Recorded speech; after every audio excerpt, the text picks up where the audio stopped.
Hi, everybody, and welcome to Fluency Matters. I'm Johnathan, and joining us today is Alicia. Hello, Alicia. Thank you for joining us. Hi, Jonathan. I'm glad to be here. I'm so happy you are here. We've worked together in discussions before, but not on anything formal like this. And I know that everyone's really going to enjoy what we're able to share today. Do you want to give a brief introduction about yourself and your credentials? Yeah,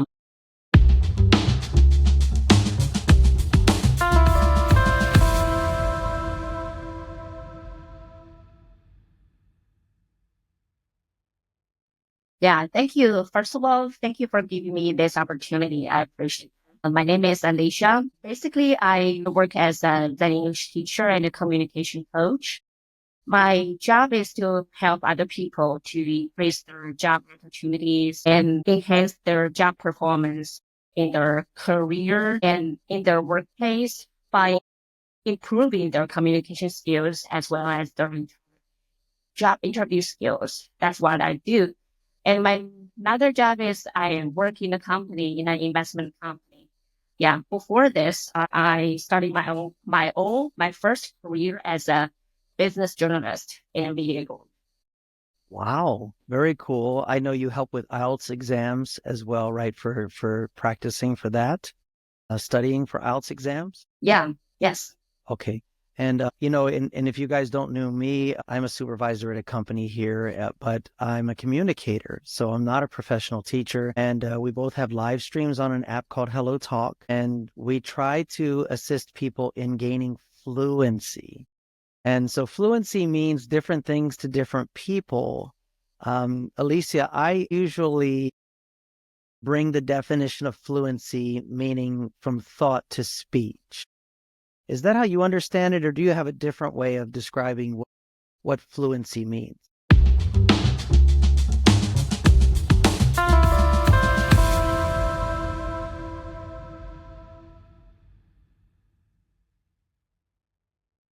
Well, for me, I think fluency is quite important in any kind of conversation. For me, as you just described at the beginning, I thought fluency should be something that we can just keep talking and keep starting conversation with each and everybody.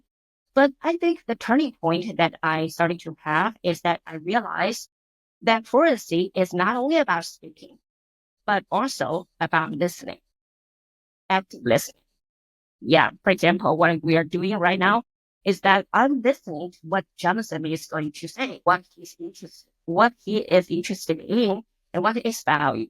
And I'm also interested in knowing more about your thoughts, your ideas, your value, your background, your whole story. In that case, I think fluency includes both speaking as well as listening.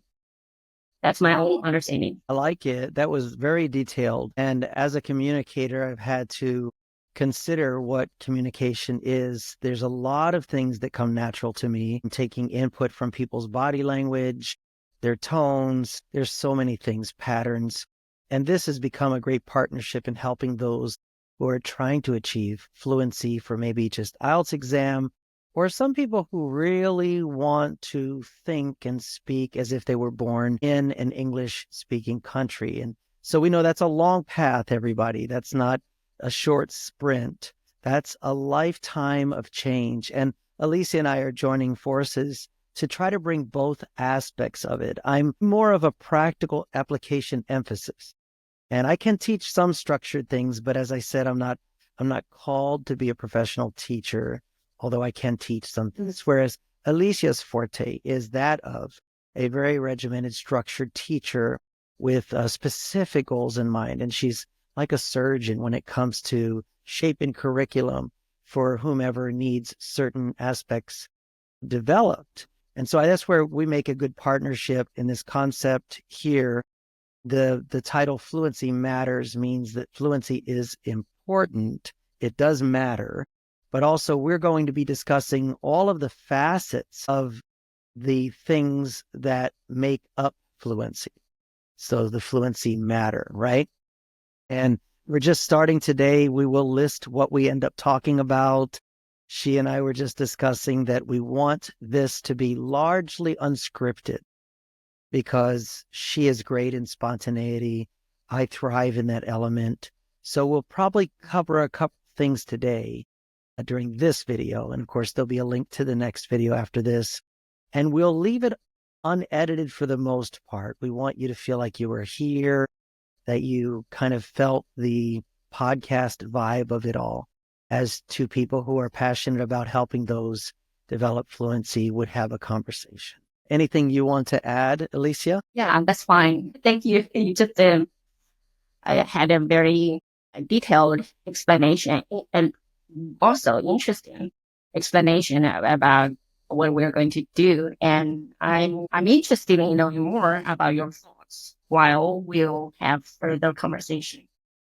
Me too. Me too. It's going to be a good time. And hopefully, I just feel that people who watch this will also enjoy the process. We did come up with some basic questions, everybody, but we use that as a launching platform.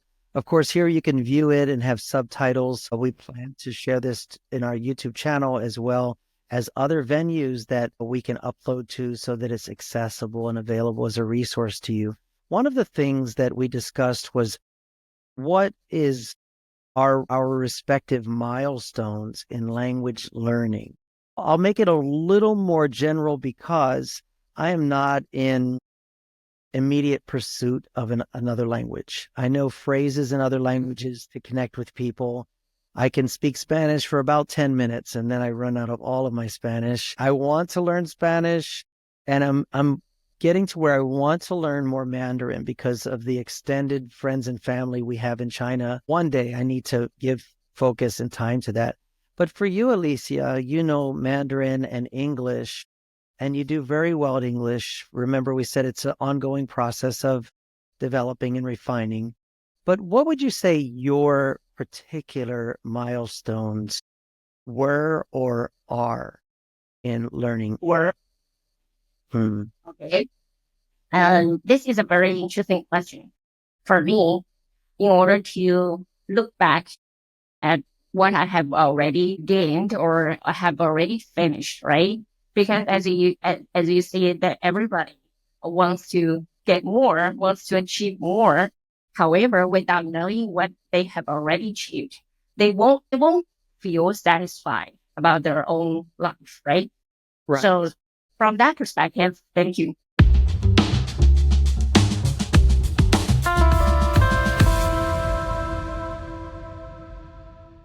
What were two major milestones in your pursuit of English fluency?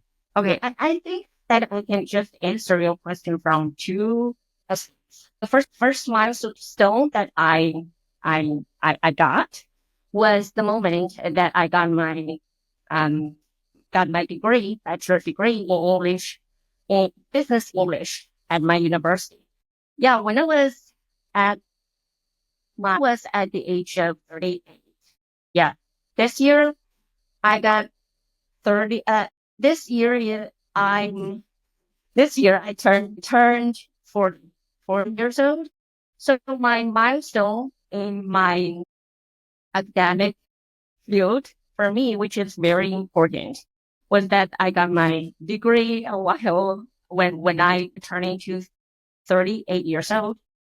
That moment really changed me and gave me a lot of sense of achievements after had pursued my dream, my goal for many years, almost like 5 or 7 years. However, I think personally, the milestone for me is that I realized the importance of communication skill in learning English, or as we can say, in using English. From that moment, I started to realize that, well, English is not just a language to keep learning in future, but a skill and a method, or we can say a strategy in order to expand our horizons or give us or secure more opportunities for ourselves in our own lives or in our career. I think this is two of the so-called milestones for me, which really have changed my life.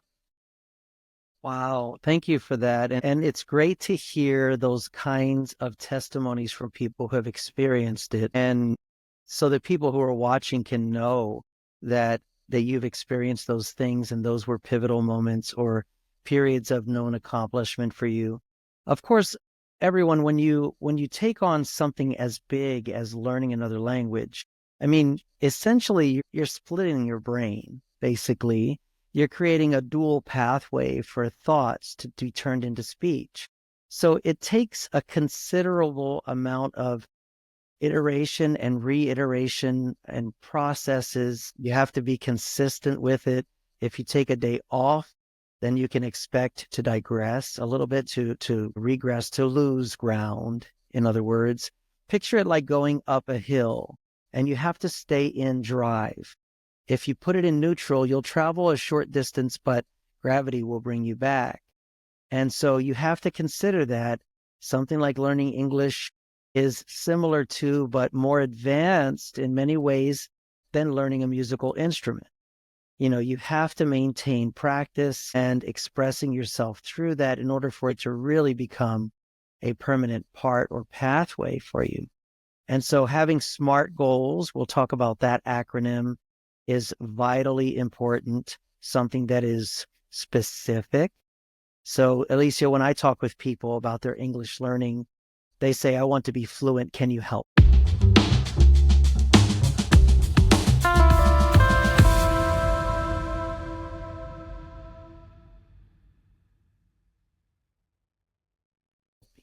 Has anyone ever asked you that?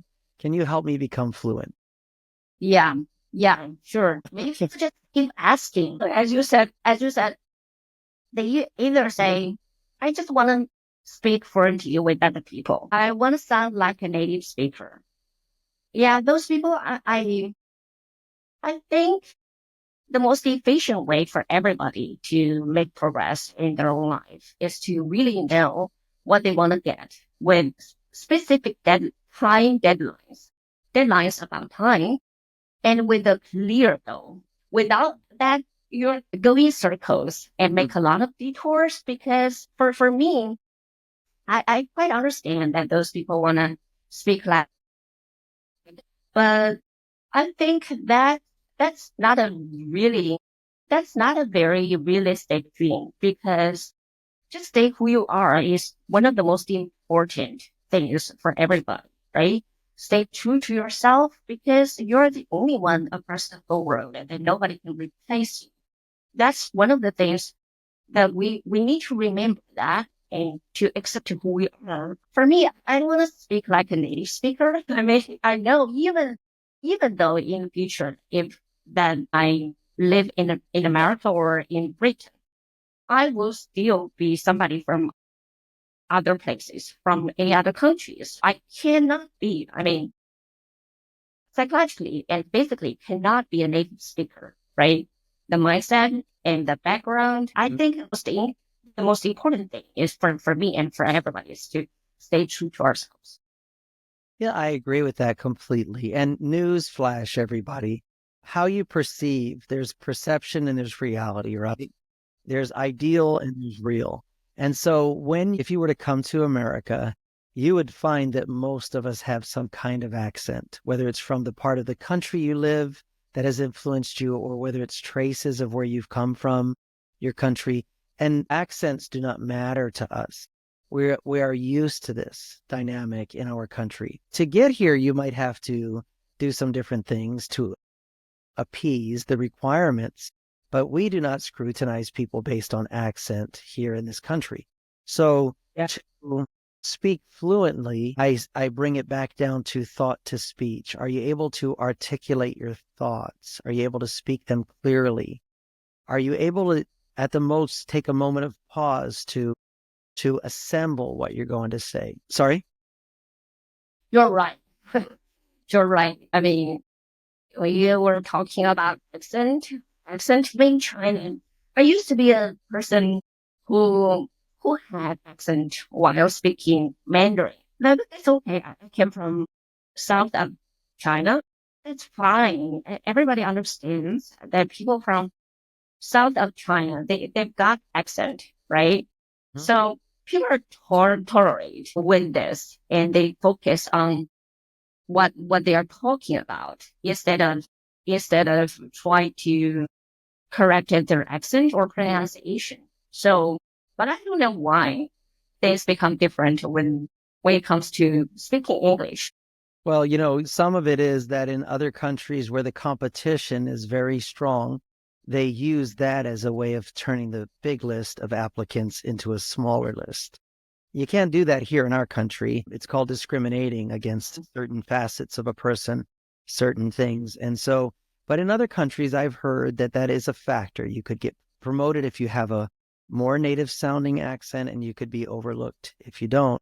And so that gives it value to me to help people to accomplish that. But here, as far as milestones go, those are significant points where you look back and you realize that you have traveled successfully a leg or a stretch of the path to the goal. A milestone, of course, on a walkway used to be literally a stone, but often now it's a post that says mile number 1, mile number 2, mile number 3. So you would know you have gone a significant amount on that route. So what we're talking about with milestones to your language learning, your English learning, has there been a time, and Alicia shared a couple. The way you can create opportunities for milestones is by having specific goals. Your long-range goal is to have fluency. That's a very long-range goal. And then you need smaller goals. Say that's a 5-year goal. Now you need 1 to 3-year goals. And then you need to break those down into weekly or monthly goals.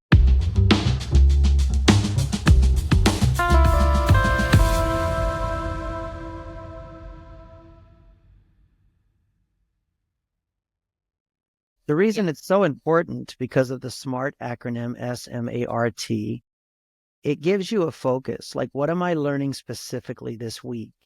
Can I measure it? Is there a way I can determine if I have accomplished that? Is it indeed achievable? Or have we done like many people do and created it to try to catch up or try to get there faster? And that can be an exercise in futility. So it needs to be specific, S, measurable. A, it needs to also be achievable. And then R, it needs to be relative to your long-range goal. And then T means time bound. So you say, this week, I will achieve this to this degree. Maybe you want to learn 5 new English words a week and be able to use them interchangeably in phrases and so forth. So you would set on a course of 5 specific words. Then we have a pattern and a process for that to help you to not only memorize it, but recall it. And then at the end of that week, you will have acquired 5 new, useful, almost daily useful words. And I know it seems like a small amount, everybody, but if you're making good, achievable, measurable, specific, successful steps, you will be encouraged. You will see the milestone and the progress and the upward trend towards your goal. Extremely important, extremely important. Yeah. Milestone. Then talking about milestone, yeah, as I mentioned, if we consider conversation or English speaking, any kind of language speaking as a conversation, instead of I'm curious about asking back a question about you about the one you just asked me.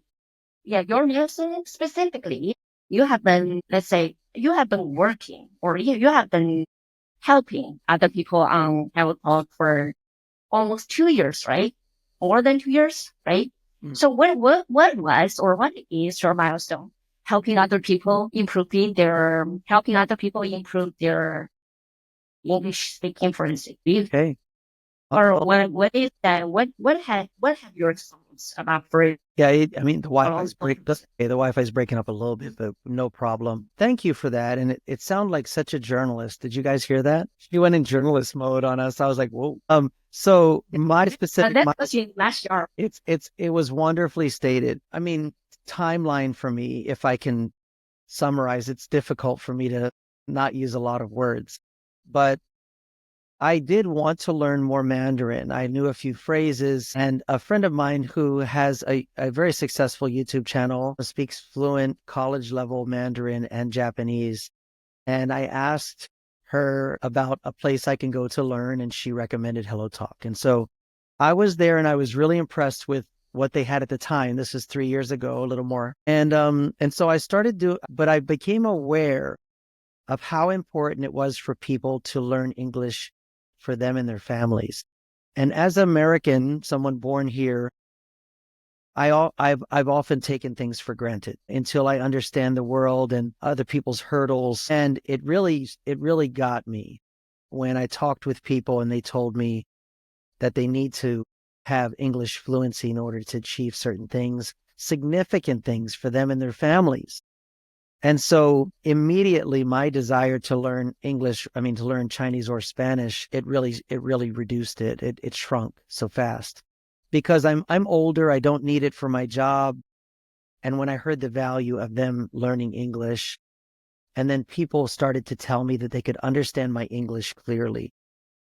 And it was a consistent fiber with people telling me that wow, I can understand like 80% or 90% of what you're saying. I just saw the partnership was real.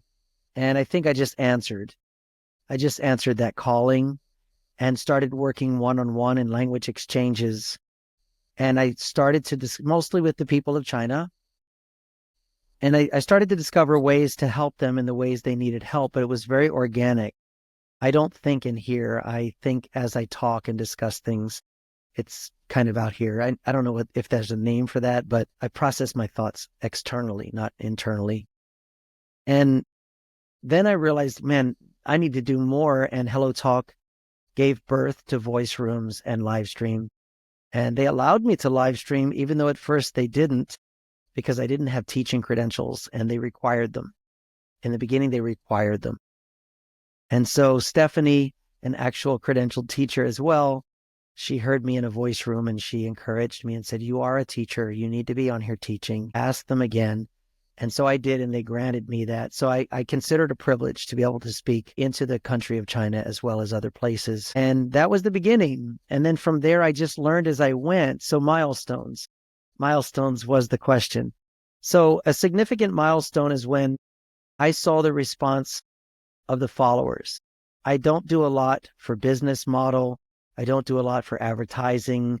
I don't do anything to try to generate income. I don't try to entertain as an emphasis. I'm just myself. But I saw we were growing by 1 to 200 people a day.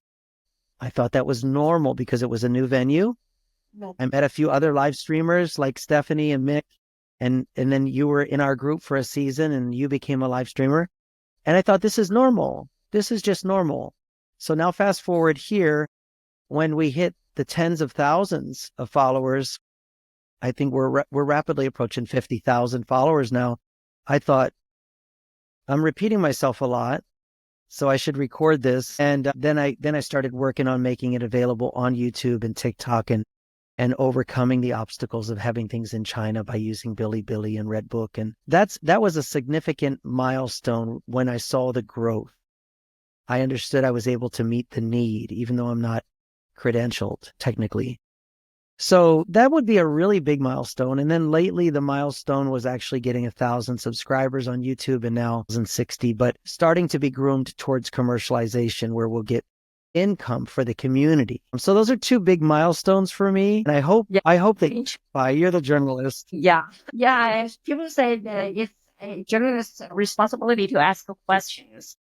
Yeah, but when I was a journalist, I was too young at that age. Yeah, I didn't know that any conversation should be two-way street. So I just ask questions without answering, without sharing my own thoughts relative to it. And yeah, that's something different. Yeah, it's interesting to hear your milestone, and Johnathan, I think it's meaningful, and it was actually Stephanie, right, who encouraged you to start your live stream, just as you did for me. You encouraged me to start my own live stream, because at that moment I still remember that you said, "Hey, Alicia, I think." Yeah, at first I asked you, I'm thinking about starting a live stream, but I'm hesitating about it. Can I do that? Can I keep talking? Or can I have a smooth conversation with other people? You said, go ahead. You can do it. I asked you why. You said, because you're interested in other people. Instead of only answering questions, you also ask questions to the host or to any other guests on the stage. And in that case, you just encourage me. You said, go ahead, you can do that. Trust yourself. Really like packing, right? Packing my bag. Patting, like patting. Yeah. We'll try to encourage you because those of you, we will have a form of connection for Alicia, or you could just comment on the video and I would transfer the comment to her and she can decide how she wants to connect with anyone because she does design specific curriculum for people. She has a service that she provides with all of her experience and her qualifications. And of course, as you can imagine, she stays pretty busy because of her passion and credentialing, and people have a measurable result when they're done. So we'll have a form of connection with her if you desire to talk with her about those services. But we're talking today about milestones. This is Fluency Matters. These are things that matter in accomplishing fluency because fluency itself does have a high value for many people. And that question was milestones. Pretty good. I'm gonna take a moment of pause because I'm gonna have to edit it right here, but there's something I have to fix. Okay. So, hold on a second. Sure. I also make videos sometimes. I know it takes a lot of time and effort. What's that? I also make videos on social media, so I know how much time and effort you have to take during the whole process, as well as editing. Okay. Well, let's start over. You ready? We're going to start. That was a break for the fix. Okay. So the next question is, what type of mindset has had the greatest impact on you? What type of mindset has had the greatest impact on you, Alicia? English learning, right? Or in personal growth, right? Or both. Yeah. Either one, side note, everyone, we are a community. We come together in unity. We care about each other. And we learn both about life as we learn about English fluency. So I think either one is fine. Yeah. The most important mindset. Well, apart from the first one, I just mentioned that the moment, the importance of realizing why communication skills is much more important than language learning. That I think that is one of the biggest mindsets for me that have already have life from inside out, from head to toe. Because without realizing that, I think I would still stay where I was, thinking about, well, I need to learn more vocabulary, I need to improve my grammar, and I need to look for native speakers, all the native speakers. But we all know that native speakers it's like in China. People want to learn Chinese. They can just speakers, right? They need to look for somebody who is both experienced as well as you said, passionate to help them to interact with them, right? So from that perspective, I think realizing the importance of communication skill is one of my biggest mindset shifting moment for me. And the other one for me, biggest mindset, is before I started to really learn English. At that moment, I was almost switched up. So I was, but if I really decided to go to the university, Oh, Alicia, your Wi-Fi is taking away your answers right now. Your answer. where Well, I don't know. You're answering, but it's a glitch. We don't hear any of your answer. So, from when I say this, you said going to college. You said something about Uh, college, and then you're still glitching right now. You're still, still, yeah. whatever. I hope so. It seems better. So, a little bit. Continue. Yeah, about you said something about college.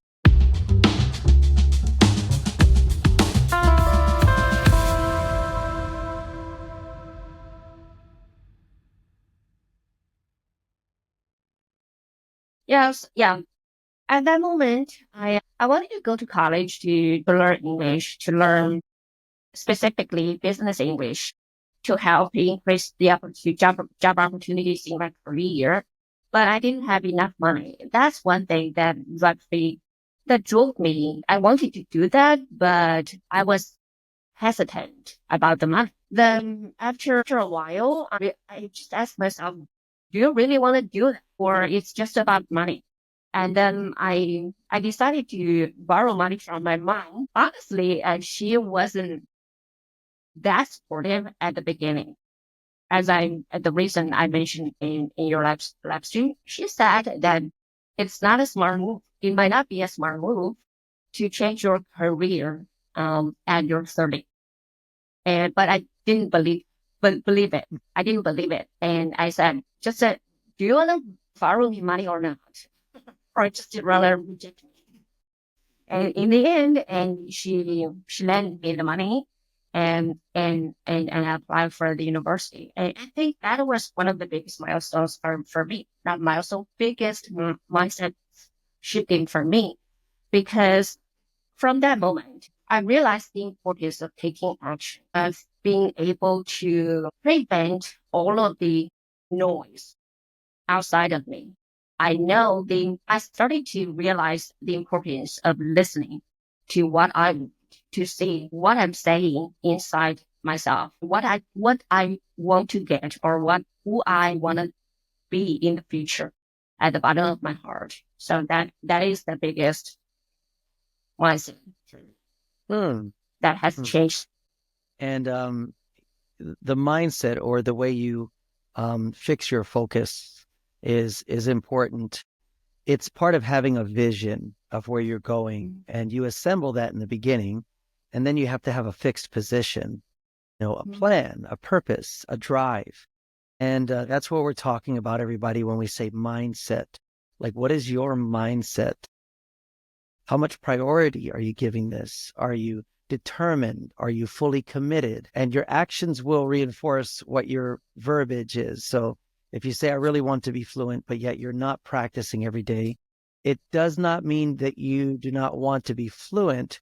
It means that at this time in your life, you're not fixing your mindset, your commitment level, your resources, everything. And as Alicia was talking about, she was so fixed that she said she needed to borrow money from her parents because it required financial support for the mindset, for the vision to get this thing going. And that shows a level of commitment, right? And so this is what we're talking about. For me, the mindset was about 12 or 13 months ago when I decided to get a business license for Teliko Vima English. And the reason I decided to, because I realized through talking with other people who are on YouTube and other places that educational material is not the same as some kind of fad or some kind of prank video.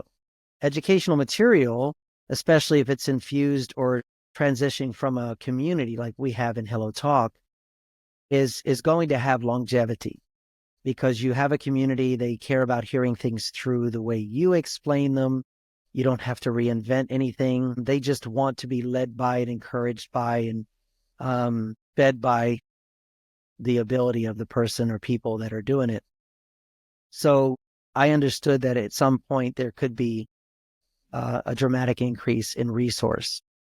So we need the framework of a business model so that those finances can come through and indeed go back into the community in a large way. So that's why I decided to do that. It was a big decision for me. It was a commitment. And now I'm seeing that commitment be very useful in what may happen in a few months with YouTube. So that would be when my mindset, my commitment, I was all in. Now I dream about retiring from my supervisory job at a wonderful company and being able to fully commit to travel and creating content and impacting people by teaching them group activities together in their region with one another. And so that's my mindset right now. And actually the end of next year when I purchase my first property, I'm purchasing property with that in mind, to have more than one unit so that I can accommodate anyone coming here from another country that's in our community. That's a bigger vision I'll share another day. But, well, as I imagine this time is rolling along, and those of you who've been joining us for this first of, I hope to be many times together with Alicia as she learns and I learn, and we grow together in how to serve this community. We want to share the things that matter, the current points of interest based on your comments in the comment section of the videos, or you can send me a Gmail at teliko.vimaenglish@gmail.com. And we want your input. We're going to shape these times together based on the questions you have. If we've covered the questions before, we'll just reference you to the video. This is the first video, and I want to give them a little taste of what's coming up, because we have some more questions that we are going to cover in the next video. And those questions are how to face uncertainty on the road to learning. That could probably take up a whole video. It really could, right? How to face uncertainty on the road to learning.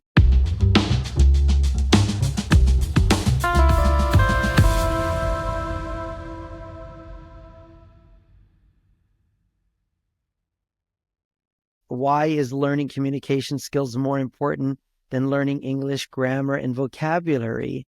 And that really surprised me, Alicia, from a teacher. And I was like, well, I thought that was my push. I didn't know it would come from you. I thought that would be my push. And I really thought you would be champion for, you need to learn vocabulary. You need to learn grammar. You need to learn, and it is important, but I'm really interested in our discussion on that particular question because it came from you. And I'm like, oh, Yeah. that's go ahead. Sorry. We need to change, right? Change? We need to change. And that's one of the reasons why we need to pay much more attention on communication skills instead of grammar and vocabulary.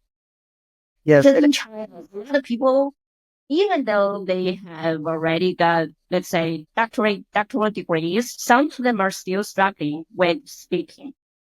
Yeah, even though for some people who are able to speak, but they are struggling and they are confused about how to communicate with other people. That's why I feel like this is very important, learning communication skills. And it is important to have application right away. I mean, a great source of internal encouragement is a sense of accomplishment, like the things that you're doing are producing a form of fruit or ability.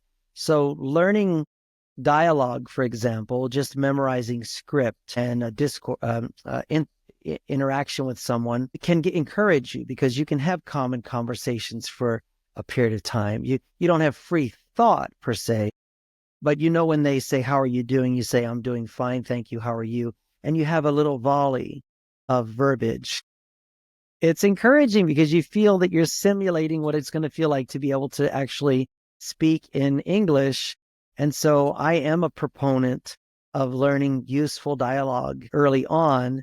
The second reason is, Alicia, I may lose a lot of credit with you right now, but I barely made it out of high school. I don't know all the English rules or why we do the things we do.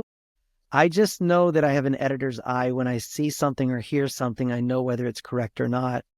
And I think it's because as a communicator, I see and match patterns. So patterns of usage have been ingrained in me, but I really would fail miserably if you ask me, why is it that I use that form of that verb at that time? I'm like, I have no idea. Just do it. Just do it. I know. So, yeah. So I'm, as much as we're friends, I'm intimidated by your professionalism because I know you do know. I say that lightly, of course. It's not a heavy hand, but I'm also excited and happy that we can partner in something like this because where I am weak, I believe you're strong, and we have a wonderful middle area that we're both very capable. And then maybe I'll have something that I'm a little bit stronger in from time to time. But that's the wonderful thing of doing it as a pair, as a partnership, instead of just doing it solo, because we can serve our community a little bit better, having both sides of our brain, if you will. Yeah. You know what, Johnathan, you actually did a good job. You have been doing a good job, as you always do. So you need to believe yourself, just yourself. I think, yeah, traditional way, like traditional teachers, they like teaching other people with grammars and vocabulary, right? However, yeah, the students of traditional teachers and the students of them may not be able to use this language effectively, right? Or to utilize them in their workplace. That's why you're here. That's why I'm here. On Hello Talk, on this live stream, we're here to help other people find the right key and methods in order to take advantage of the knowledge that they have already got, actually. Mhm. But haven't known how to use it, how to make most of it, right? We're here to try to, yeah, give them the key, right, to open the door. Actually, they've already got the key, but the key is being hidden somewhere else under the carpet or in the wall or somewhere, right? Somewhere else. So I think the guide or coach is quite important in the role, and not only teachers in Mhm. schools. Yeah, I Yeah. really I like the illustration you gave because it's true. Many of the things that I'm able to teach people or coach them in are very simple and they're right there at their feet. They just can't see it. They're used to working so hard that they expect that they have to work hard to achieve their next level. But in Yeah. actuality, many times it's the more fundamental things that they need to reinforce that will unlock, as you said, the rest of everything. And so it's really kind of cool. But we're out of time for today, guys. Alicia and I will again meet for these other ones. I left you the hook already. What we're going to talk about next time. Why is learning communication skills more important than learning English grammar and vocabulary? Also, how to face uncertainty on the road to learning, because there are many moments of uncertainty that require a reinvestment of your commitment and sometimes of resource. And then why is taking action important? Those things are what we will attempt to cover in the next video. We're not in a hurry. We want to make this bite size for all of the venues to be able to have access to it, but we plan on responding to your comments. So please, of course, subscribe to the channel. If you want, Alicia, we can put your channel in here when we do the editing. If that's something you want, just let me know. We'll try to build up the description of the video with as many links as possible to our Hello Talk groups and such so that you can interact with us. But please comment to help us to see how to shape these things for you. Share it if you find that it's meaningful and important to you. Like it if you like it. All of these things play into the algorithm, which in turn creates more revenue so that Alicia and I can sustain the vision that we have. And so that's how that works. Do you have any closing thoughts or comments, Alicia? It's a pleasure talking with you. And for me, Jonathan, I think, yeah, having the opportunity to talk with you, I mean, it's a relaxing moment, and you just gave me some different perspectives to see the one thing from different angles. That's really important.